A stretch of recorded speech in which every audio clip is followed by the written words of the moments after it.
amigos, tudo bem com vocês? Na aula de hoje, neste sabadão, a gente vai entender sobre as leis de Mendel. Lembrando que todo sábado a gente tem conteúdo de genética aqui no canal, até finalizar os módulos, né?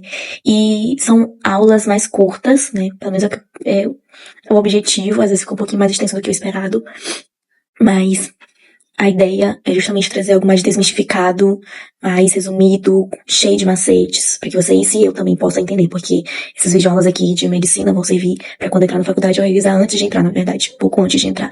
Então vai servir como revisão sempre. Então é isso, já deixa seu like, eu tenho certeza que vocês vão amar, se inscreve no canal que não é inscrito. Estamos rumo a 140 inscritos, então vai, se inscreve, ativa o sininho, sai vídeo todos os dias, 18 horas. E vlogs em dias indeterminados, em horários também determinados.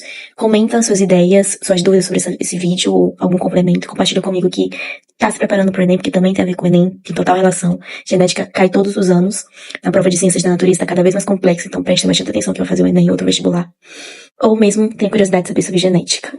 Certo? Então vamos ao vídeo.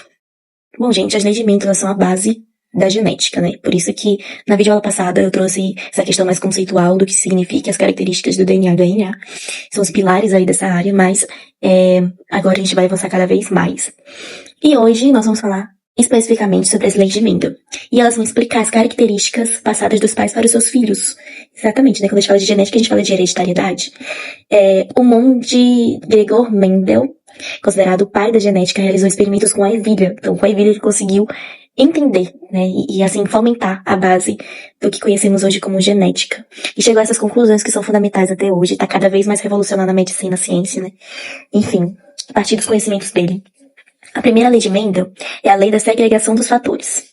Ela diz que cada característica do indivíduo é determinada por meio de um par, né, na verdade de pares, de fatores, assim que ele chamava. Hoje a gente conhece como alelos. E aí a gente tem os alelos dominantes e os alelos recessivos, que a gente entendeu um pouquinho na aula passada, mas ao longo das semanas a gente vai se aprofundar cada vez mais.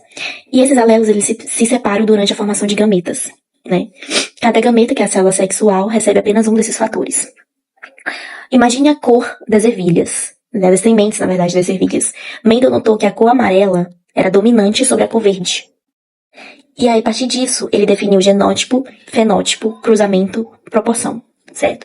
O genótipo, então, seria aquela constituição genética do indivíduo, que a gente não consegue observar a olhos nus, como o fenótipo, né?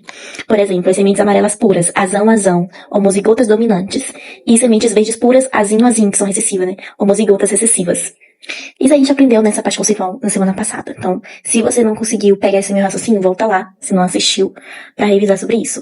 Também ele identificou a questão do fenótipo, que são as características visíveis ao olho nu. Por exemplo, a cor da semente, neste caso, né, que o amarelo, né, predomina mais, a gente consegue observar também a diferença de cores. Então, essa parte mais visual. A gente também tem o cruzamento, ao cruzar ervilhas puras, azão versus azinho, dominante e recessivo, todos os descendentes, que é a geração F1, eram heterozigotos, azão e azinho, ou seja, diferente da mistura de dominante com recessivo, e tinham sementes amarelas. Isso porque o alelo azão, amarelo, é dominante e mascarou a presença do alelo azinho, que é verde. Então, por isso que havia essa predominância de cor uma sobre a outra. Também ele identificou o conceito de proporção. Quando Mendel cruzou os indivíduos F1, azinho versus azinho, obteve uma proporção de 3:1 dos fenótipos, 3 sementes amarelas para uma semente de verde. E de 2:1 dos fenótipos, 1 azão, 2 azinho e 1 azinho. Agora a gente vai entender um pouquinho sobre a segunda lei de Mendel. Não se preocupem que eu vou fazer uma pincelada no final, né? Trazendo mais informações e macetes de cada uma dessas leis. A segunda lei de Mendel, ou lei da segregação independente dos genes, aborda a herança de 2 ou mais características ao mesmo tempo. Ela afirma que os alelos para 2 ou mais características se distribuem nos gametas de forma independente um do outro. Por exemplo, se uma planta tem sementes amarelas lisas, a cor amarela não obriga ela a ser lisa, então são características independentes entre si. Entendeu? Na verdade, eu vou dar o meu exemplo porque o meu cabelo era cacheado, né? Aí eu alisei. Fiz a laje em 2019. Mas ele era cacheado. Só que ele ser preto e cacheado não é a mesma coisa, entendeu? Uma coisa não obriga a outra a vir junto. Poderia ser loiro. Então, são características independentes. É isso que a segunda lei vem explicar. Não tem nenhuma relação com a herança da sua forma. A cor da semente, no caso da ervilha, não tem nenhuma relação com a herança da sua forma, se é lisa ou se é rugosa. Aí também tá a questão do cruzamento. O experimento clássico envolve o cruzamento de ervilhas com sementes amarelas e lisas. Azão, azão, alisão, alisão. Com ervilhas verdes e rugosas, azinho, azinho, alizinho, alizinho. A geração F1 será toda azão, azinho, lisão, lisinho, amarela e lisa. Então são características independentes que a gente, fazendo esse cruzamento, conseguimos identificar. Também tem a questão da proporção, né? Cruzamento da F1, azão, azinho, lisão, lisinho versus azão, azinho, lisão, lisinho. Resulta em uma proporção fenótica de 9 por 3 por 1 por 3 por 1. 9 por 16 amarelas e lisas, 3 por 16 amarelas e rugosas, 3 por 16 verdes e lisas, 1 por 16 verdes e rugosas. Muito bem, a gente trabalha essa questão da probabilidade nessa parte. Agora a gente vai para a principal parte dessa videoaula, que são os macetes. Macetes para a primeira lei. Palavra-chave. Lembre-se de um fator de cada gameta, tá? A essência da primeira lei é a separação dos alelos durante a formação dos gametas. Então, tem um alelo da mãe e um alelo do pai, ok? Proporção 3 por 1. Quando se cruza dois indivíduos heterozigotos, ou seja, a junção de um azão azinho, a proporção de fenótipos sempre será 3 por 1. É a proporção mais comum e um ótimo indicativo para saber que você está lidando com a primeira lei. Entendido, né? Essa parte aqui é bem fácil. A gente ainda não avançou na parte de genética, isso aqui é só o básico do básico, é só introdutório. Para a segunda lei, palavra-chave independentemente ou duas características. Se o problema menciona herança de cor do pelo e tamanho de cauda, da cauda, por exemplo, é um sinal de que a segunda lei está envolvida.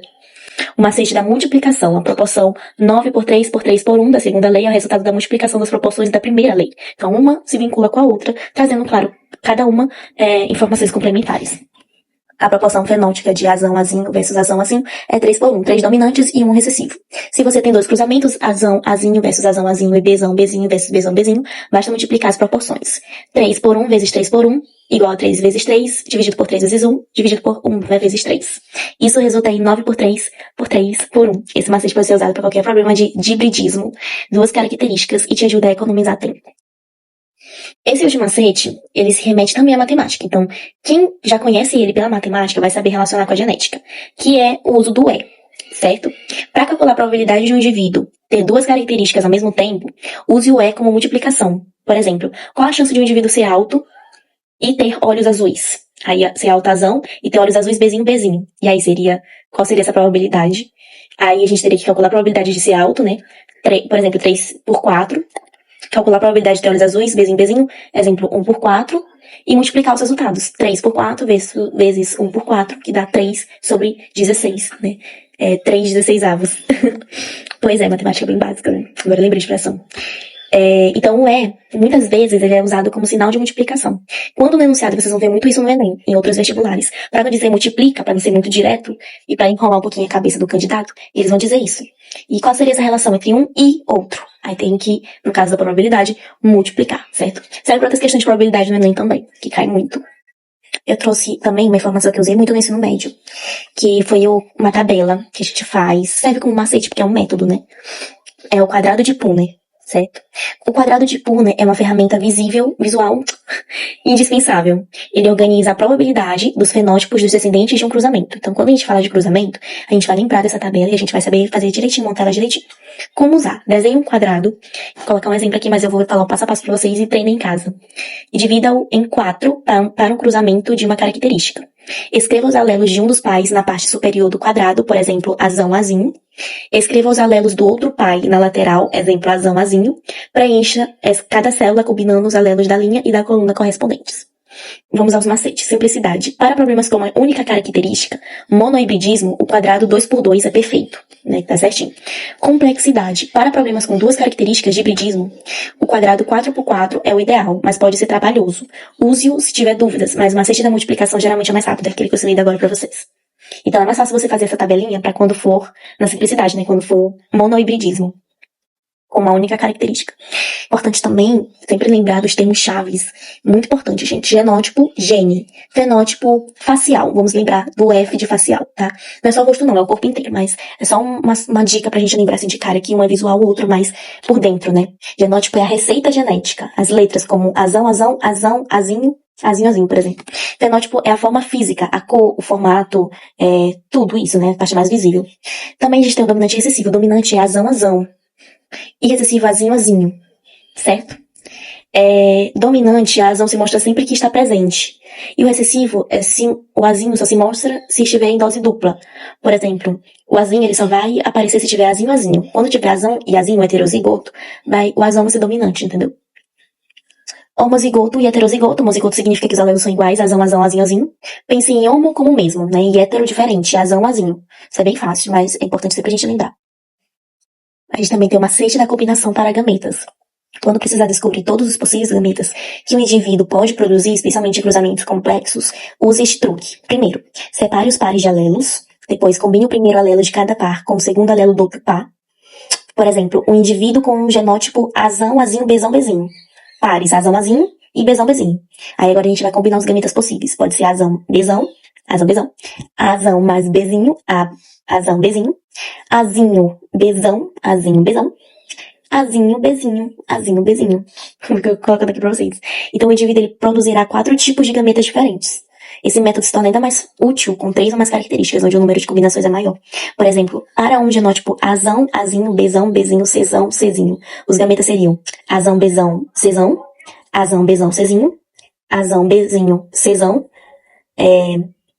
azão, bezinho, cezinho, azinho, bezão, cezão, azinho, bezão, cezinho, azinho, bezinho, cezão, azinho, bezinho, cezinho, isso confunde. Mas vou colocar aqui pra vocês.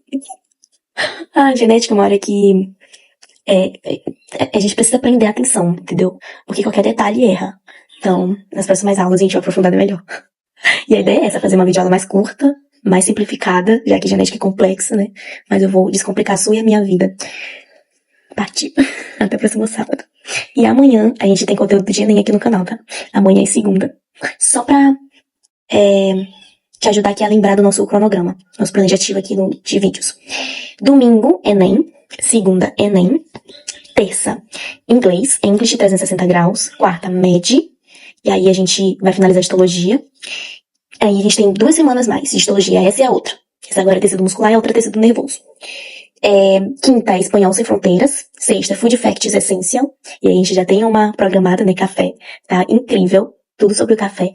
E sábado, pra finalizar, MED novamente. MED tem 2 conteúdos programáticos atualmente. Toda quarta a gente tem histologia, até na próxima semana, essa nessa na outra. A gente finaliza com tecido nervoso. Depois eu vou ver um conteúdo pra substituir. E sábado, todo sábado a gente tem genética. Simplificada, tá? Simplificada. Depois de genética eu também vou ver um conteúdo. Vou pegar os conteúdos assim principais que eu consiga ter domínio pra passar pra vocês. Ainda tem isso, né? Ter domínio pra passar. É isso. E te espero amanhã aqui no canal.